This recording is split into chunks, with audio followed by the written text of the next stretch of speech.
This is an audiobook for Stephen King's The Dark Tower series, continuing with Book 2, The Drawing of the Three. Part 1, The Prisoner.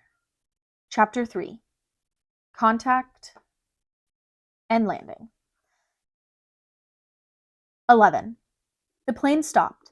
The fastened seatbelts light went out. The jetway rolled forward and bumped against the forward port door with a gentle thump. They had arrived. 12. There is a place where you can put it while you perform the clearing of customs, the voice said. A safe place. Then, when you are away, you can get it again and take it to this man Balazar. People were standing up now, getting things out of overhead bins and trying to deal with coats which were, according to the cockpit announcement, too warm to wear. Get your bag, get your jacket, then go to the privy again. Bathroom, head. If they think I've got dope, they'll think I'm trying to dump it. But Eddie understood that part didn't matter. They wouldn't exactly break down the door because that might scare the passengers. And they'd know you couldn't flush 2 pounds of coke down an airline toilet and leave no trace. Not unless the voice was really telling the truth, that there was some safe place. But how could there be?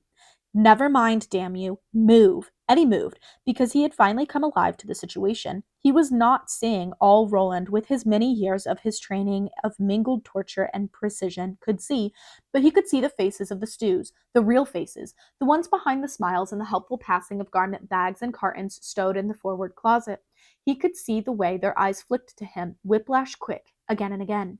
He got his bag. He got his jacket. The door to the jetway had been opened, and people were already moving up the aisle. The door to the cockpit was open, and here was the captain also smiling, but also looking at the passengers in first class who were still getting their things together, spotting him, no, targeting him, and then looking away again, nodding to someone, tussling a youngster's head. He was cold now, not cold turkey, just cold. He didn't need the voice in his head to make him cold. Cold. Sometimes that was okay. You just had to be careful you didn't get so cold you froze. Eddie moved forward, reached the point where a left turn would take him to the jetway, and then suddenly put his hand to his mouth. I don't feel well, he murmured. Excuse me. He moved the door to the cockpit, which slightly blocked the door to the first class head, and opened the bathroom door on the right. I'm afraid you'll have to exit the plane, the pilot said, sharply, as Eddie moved open the bathroom door. I believe I'm going to vomit, and I don't want to do it on your shoes, Eddie said. Or mine either. A second later, he was in with the door locked. The captain was saying something. Eddie couldn't make it out, didn't want to make it out. The important thing was that it was just talk, not yelling. He had been right. No one was going to start yelling with maybe 250 passengers still waiting to deplane from the single forward door. He was in. He was temporarily safe. But what good was it going to do him? If you're there, he thought, you'd better do something very quick, whoever you are. For a terrible moment, there was nothing at all. That was a short moment, but in Eddie Dean's head, it seemed to stretch out forever. Like the Bonomo Turkish taffy Henry had sometimes bought him in the summer when they were kids. If he were bad, Henry beat the shit out of him.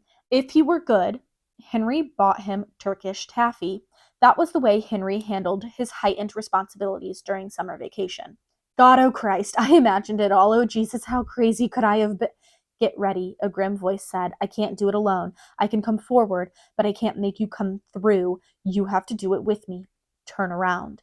Eddie was suddenly seeing through 2 pairs of eyes, feeling with 2 sets of nerves, but not all of the nerves of this other person were here. Parts of the other were gone, freshly gone, screaming with pain, sensing with 10 senses, thinking with 2 brains, his blood beating with 2 hearts. He turned around.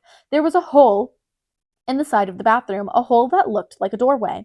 Through it, he could see a gray, grainy beach and waves of color of old athletic socks breaking upon it. He could hear the waves. He could smell the salt, a bitter smell, as tears in his nose. Go through. Someone was thumping on the door to the bathroom, telling him to come out, that he must deplane at once. Go through, damn you. Eddie, moaning, stepped toward the doorway, stumbled, and fell into another world. 13. He got slowly to his feet, aware that he had cut his right palm on the edge of a shell. He looked stupidly at the blood welling across his lifeline. Then he saw another man rising slowly to his feet on his right. Eddie recoiled, his feelings of disorientation and dreamy dislocation suddenly supplanted by sharp terror. This man was dead, and didn't know it. His face was gaunt, The skin stretched over the bones of his face like strips of cloth wound around slim angles of metal, almost to the point where the cloth must tear itself open. The man's skin was livid, save for hectic spots of high red on each cheekbone, on the neck below the angle of jaw on either side, and a single circular mark between the eyes, like a child's effort to replicate a Hindu caste symbol. Yet his eyes, blue, steady, sane, were alive and full of terrible and tenacious vitality. He wore dark clothes of some homespun material. The shirt, its sleeves rolled up, was a black faded almost to gray, the pants something that looked like blue jeans. Gun belts crisscrossed his hips, but the loops were all almost empty. The holsters held guns that looked like 45s, but 45s of an incredibly antique vintage. The smooth wood of their hand grips seemed to glow with their own inner light. Eddie, who didn't know he had any intention of speaking, anything to say, heard himself saying something nevertheless. "Are you a ghost?" "Not yet," the man with the guns croaked. "The devil weed, cocaine, whatever you call it, take off your shirt." Your arms, Eddie had seen them, the arms of the man who looked like the extravagant sort of gunslinger one would only see in a spaghetti western, were glowing with lines of bright, baleful red. Eddie knew well enough what lines like that meant. They meant blood poisoning. They meant the devil was doing more than breathing up your ass. He was already crawling up the sewers that led to your pumps. "Never mind my fucking arms," the pallid apparition told him. "Take off your shirt and get rid of it." He heard waves. He heard the lonely hoot of a wind that knew no obstruction. He saw this mad dying man and nothing else but desolation. Yet from behind him he heard the murmuring voices of deplaning passengers and a steady muffled pounding. Mr. Dean. That voice, he thought, is in another world. Not really doubting it, just trying to pound it through his head the way you'd pound a nail through a thick piece of mahogany. "You'll really have to. You can leave it. Pick it up later," the gunslinger croaked. "Gods, don't you understand? I have to talk here. It hurts, and there is no time, you idiot." There were men Eddie would have killed for using such a word. But he had an idea that he might have a job killing this man, even though the man looked like killing might do him good. Yet he sensed the truth in those blue eyes. All questions were canceled in their mad glare. Eddie began to unbutton his shirt. His first impulse was to simply tear it off like Clark Kent while Lois Lane was tied to a railroad track or something, but that was no good in real life. Sooner or later, you had to explain those missing buttons, so he slipped them through the loops while the pounding behind him went on. He yanked the shirt out of his jeans, pulled it off, and dropped it, revealing the strapping tape across his chest. He looked like a man in the last stages of recovery from badly fractured ribs. He snapped a glance behind him and saw an open door. Its bottom jamb had dragged a fan shape in the gray grit of the beach when someone, the dying man presumably, had opened it. Through the doorway he saw the first class head, the basin, the mirror, and in it his own desperate face. Black hair spilled across his brow and over his hazel eyes. In the background he saw the gunslinger, the beach, and soaring seabirds that screeched and squabbled over God knew what. He pawed at the tape, wondering how to start, how to find a loose end, and a dazed sort of hopelessness settled over him. This was the way a deer or a rabbit must feel when it got halfway across a country road and turned its head only to be fixated on the oncoming glare of headlights. It had taken William Wilson, the man whose name Poe had made famous, 20 minutes to strap him up.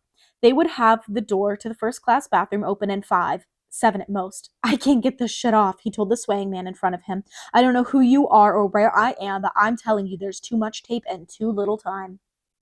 14. Deere, the co-pilot, suggested Captain McDonald ought to lay off pounding on the door when McDonald, in his frustration at 3A's lack of response, began to do so. "Where's he gonna go?" Deere asked. "What's he gonna do? Flush himself down the John? He's too big." "But if he's carrying," McDonald began.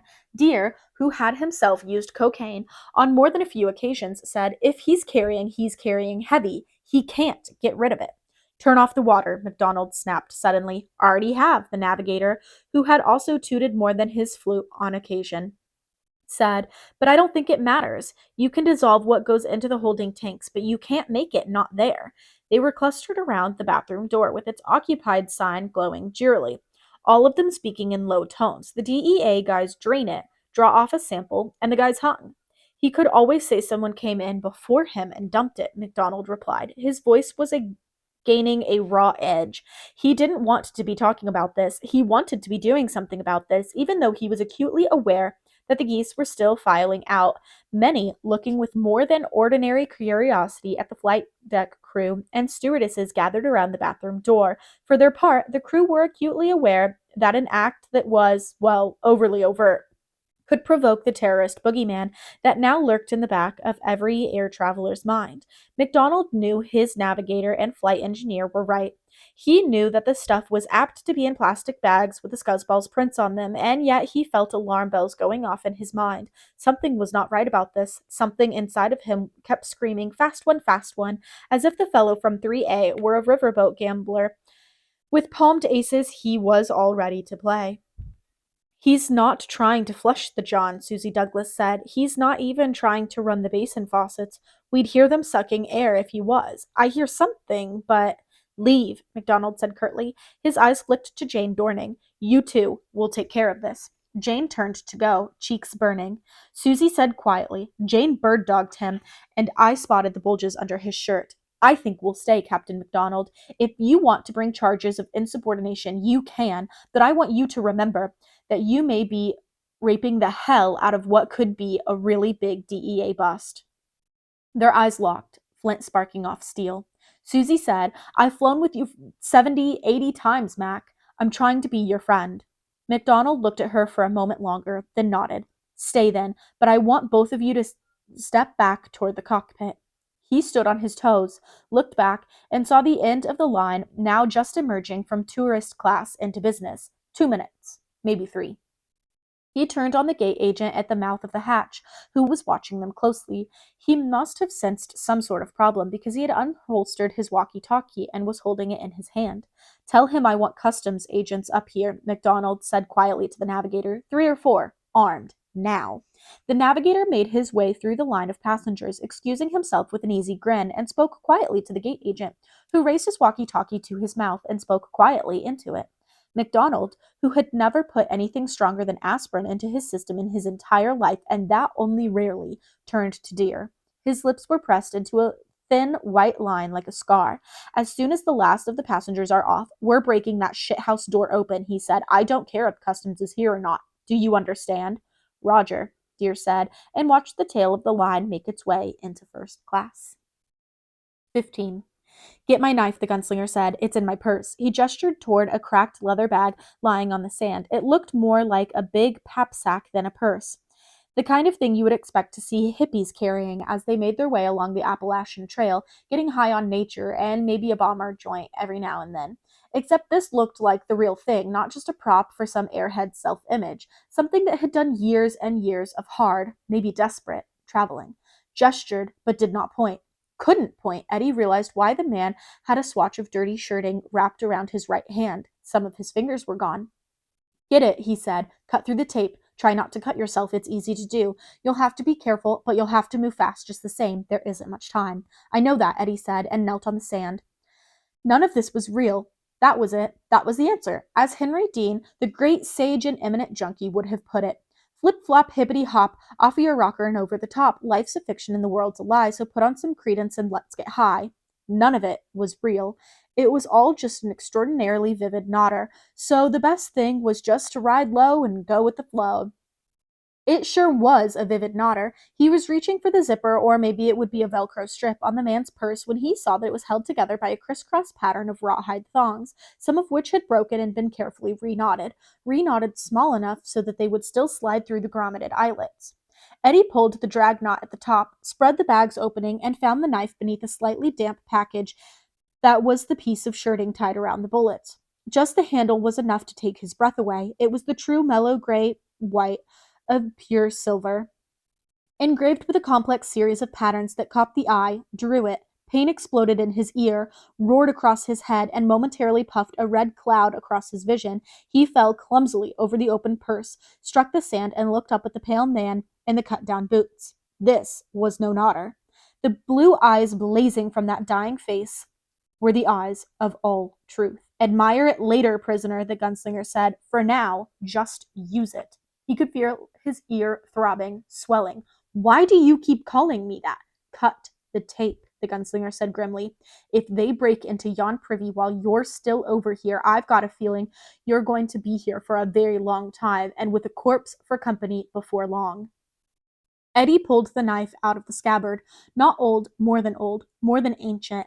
The blade, honed almost to the point of invisibility, seemed to be all age caught in metal. Yeah, it looked sharp, he said, and his voice wasn't steady. 16. The last passengers were filing out into the jetway. One of them, a lady of some 70 summers, with that exquisite look of confusion which only first-time flyers with too many years or too little English seem capable of wearing, stopped to show Jane Dorning her tickets. "How will I ever find my plane to Montreal?" she asked. "And what about my bags? Do they do my customs here or there?" "There will be a gate agent at the top of the jetway who can give you all of that information, ma'am," Jane said. "Well, I don't see why you can't give me all the information I need," the old woman said. "That jetway thing is still full of people." "Move on, please, madam," Captain MacDonald said. "We have a problem." "Well, pardon me for living," the old woman said huffily. "I guess I just fell off the hearse." And strode past them, nose tilted like the nose of a dog scenting a fire still some distance away, tote bag clutched in one hand, ticket folder with so many boarding pass stubs sticking out of it that one might have been tempted to believe the lady had come most of the way around the globe, changing planes at every stop along the way, in the other. "There's a lady who may never fly Delta's big jets again," Susie murmured. "I don't give a fuck if she flies stuffed down the front of Superman's jockeys," MacDonald said. "She the last?"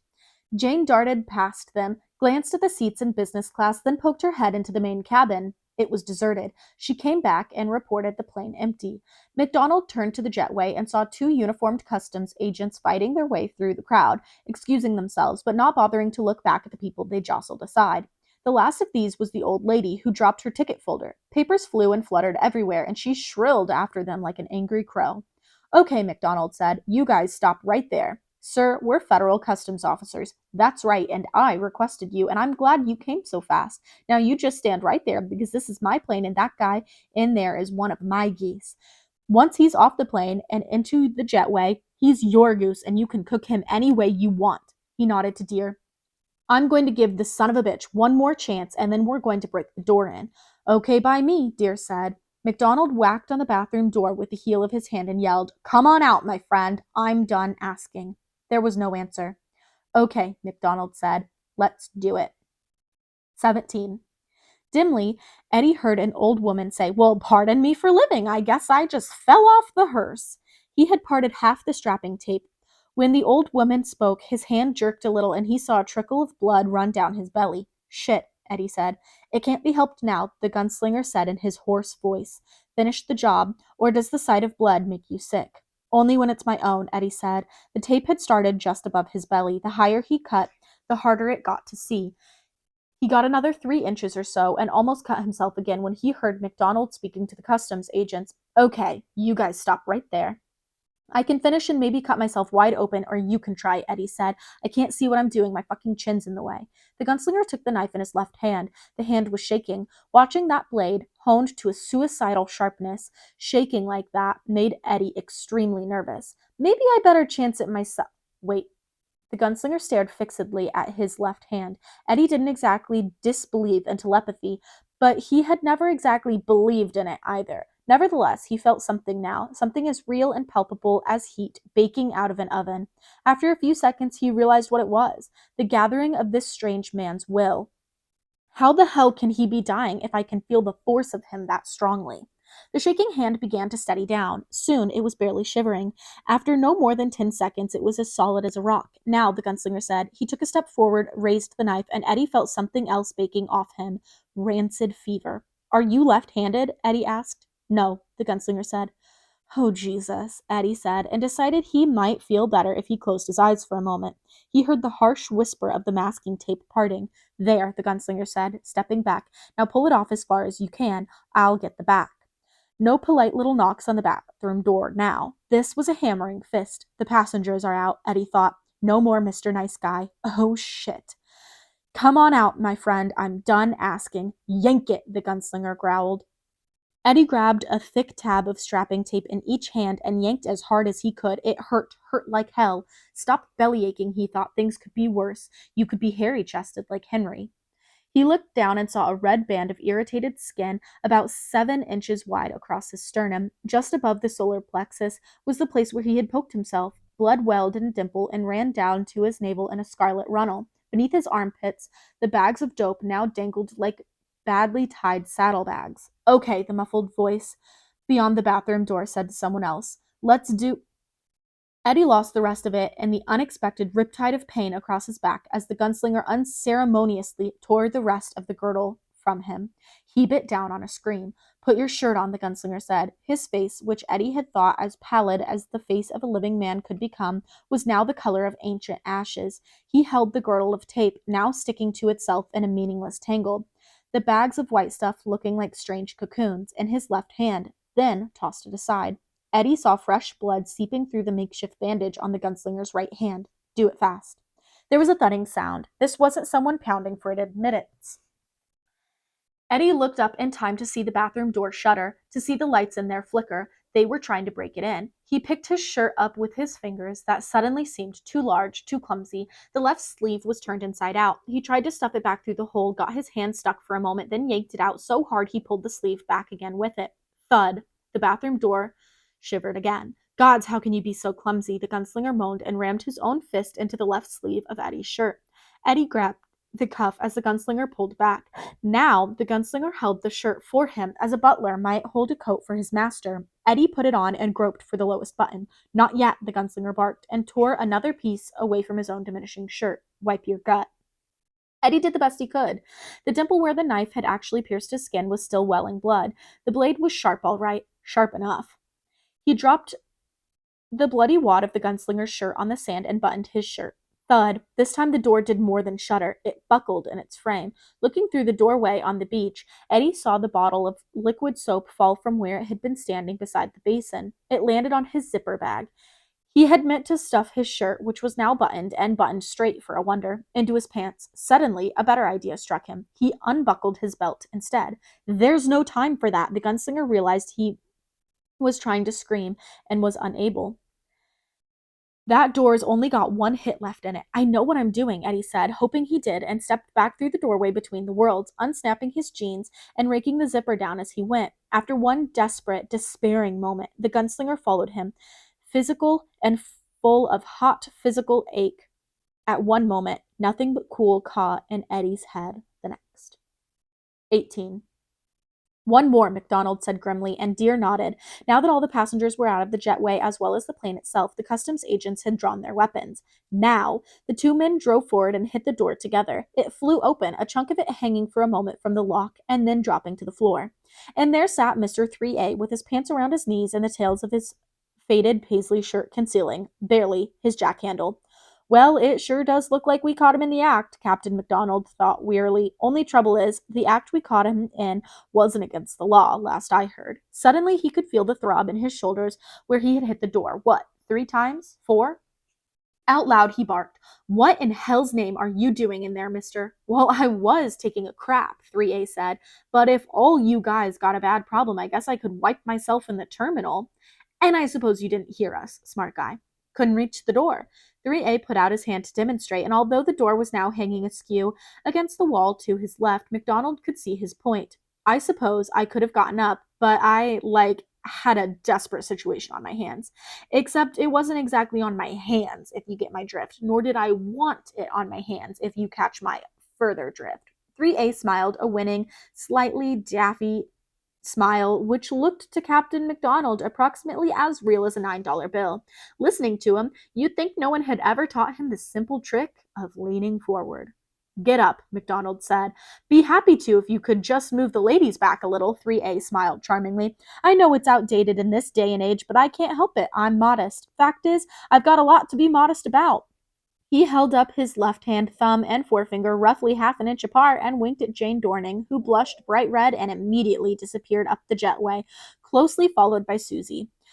You don't look modest, Captain MacDonald thought. You look like a cat that just got the cream. That's what you look like. When the stews were out of sight, 3A stood and pulled up his shorts and jeans. Then he reached for the flush button, and Captain MacDonald promptly knocked his hand away, grabbed his shoulders, and pivoted him toward the aisle. Deere hooked a restraining hand into the back of his pants. Don't get personal, Eddie said. His voice was light and just right. He thought so anyway, but inside everything was in free fall. He could feel that other, feel him clearly. He was inside his mind, watching him closely, standing steady, meaning to move in if Eddie fucked up. God, it had to be a dream, didn't it? Didn't it? Stand still, Dear said. Captain MacDonald peered into the toilet. No shit, he said, and when the navigator let out a bray of involuntary laughter, MacDonald glared at him. Well, you know how it is, Eddie said. Sometimes you get lucky and it's just a false alarm. I let off a couple of real rippers, though. I mean, we're talking swamp gas. If you'd lit a nap in there 3 minutes ago, you could have roasted a Thanksgiving turkey, you know? It must have been something I ate before I got on the plane. Get rid of him, MacDonald said, and Deer, still holding Eddie by the back of the pants, propelled him out of the plane and into the jetway, where each customs officer took one arm. Hey, Eddie cried, I want my bag. I want my jacket. Oh, we want you to have all your stuff, one of the officers said, his breath, heavy with the smell of Malox and stomach acid, puffed against Eddie's face. We're very interested in your stuff. Now let's go, little buddy. Eddie kept telling them to take it easy, mellow out. He could walk just fine, but he thought later the tips of his shoes only touched the floor of the jetway 3 or 4 times between the 727's hatch and the exit to the terminal, where 3 more customs officers and half a dozen airport security cops stood. The custom guys waiting for Eddie, the cops holding back a small crowd that stared at him with uneasy, avid interest as he was led away.